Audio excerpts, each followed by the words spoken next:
SERVIEW Knowledge Nuggets. What is Scrum and where does it come from? Scrum is an iterative, time-controlled approach to product delivery. It provides a framework within which people can tackle complex, adaptive problems while productively and creatively delivering products with the highest possible customer value. Scrum has been in use since the early 1990s and consists of Scrum teams and the associated roles, events, artifacts, and rules. Every single aspect within the framework has a specific purpose and is essential for the success of the development. In 1986, Takeuchi and Nonaka published an article called The New Product Development Game in the Harvard Business Review. The two authors are considered to be management thinkers, and the article was the inspiration for today's framework Scrum, named after a rugby formation. This article is about self-organizing teams, which are very successful because of this fact. Together, they determine the tactics, how they will master the game. The only thing they are given is the direction in which they have to play. This is the fundamental aspect of Scrum until today. Inspired by this article, Jeff Sutherland created a completely new role from the role of the traditional project manager, a role that was part of the team rather than a manager, acting in the background, moderating rather than directing. Together with Ken Schwaber, Jeff Sutherland gave Scrum a form influenced by other theories that were interesting to the founders. They kept the term Scrum from the article by Takeuchi and Nonaka. At UPSLA, an annual scientific conference in 1995, the founders presented Scrum to a wider audience for the first time. Since then, Scrum has been used successfully. Formerly used only in software development, today there are Scrum developments of all kinds: hardware, embedded software, networks of interacting functions, or autonomous vehicles. Why Agile?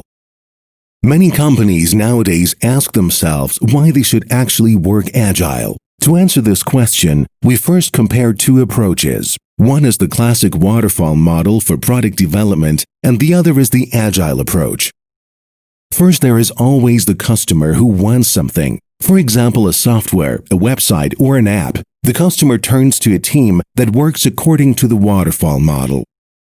The Waterfall Model describes a linear and sequential development approach with clear goals for each phase of development. Once a development phase is completed, the development moves on to the next phase, and earlier phases are not considered. This is where the waterfall analogy comes from. The water that flows down a mountain cannot flow back.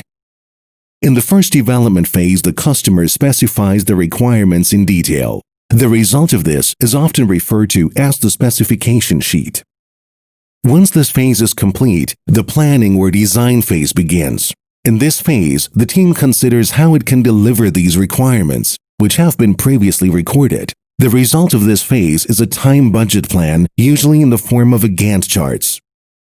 Then the third phase begins, that is the development and implementation of what has been previously defined. On average, 75% of the development time is invested in the implementation phase.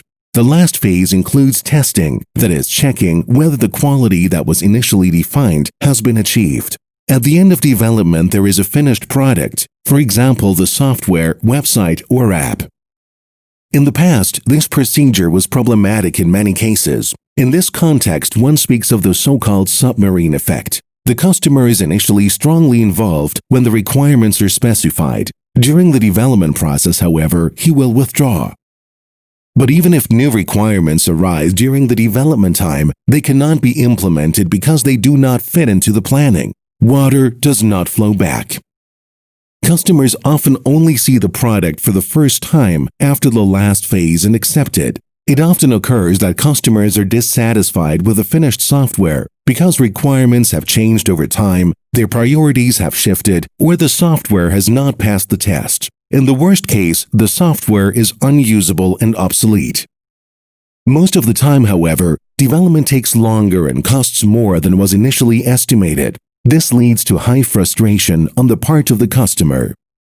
So how should the situation be resolved? Many Agile representatives and also the founders of Scrum, Jeff Sutherland and Ken Schwaber, saw the problem of insufficient communication in the Waterfall Model.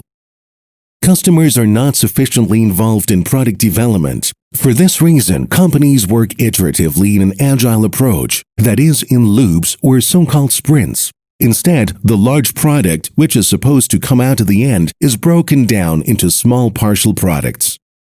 In each sprint, starting with the first sprint, you create a small range of functionalities. Within a sprint, each phase is mapped from the Waterfall Model. The requirements are planned, implemented, and tested so that a small product is available at the end of the sprint. At the end of each sprint, the team presents what they have developed to the customer. This way, the customer is involved. He or she can review the product and is actively involved in the product's creation.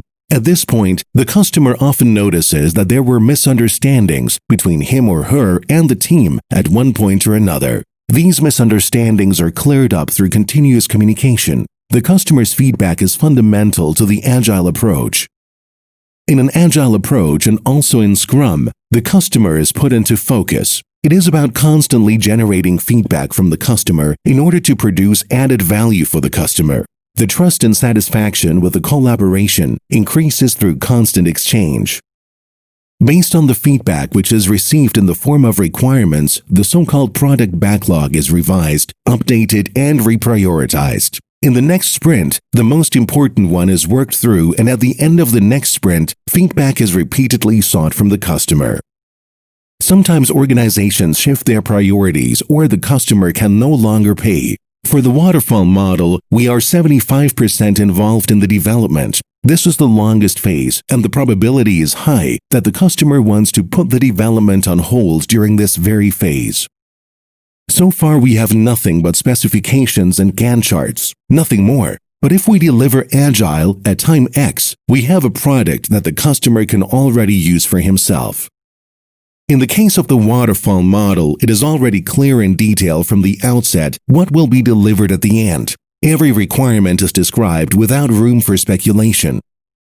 With the Agile approach, on the other hand, one speaks of the vision. The vision has to be established before the development begins. It is the big picture, an idea of what is to be delivered. With each step towards the vision, it becomes clearer and more developed. As time passes, it becomes increasingly visible what exactly the development will deliver. Which approach we choose always depends entirely on the product itself, but also on the organization, the development team, and the customer. The statics of a house, for example, would never be built agile, but the interior design would.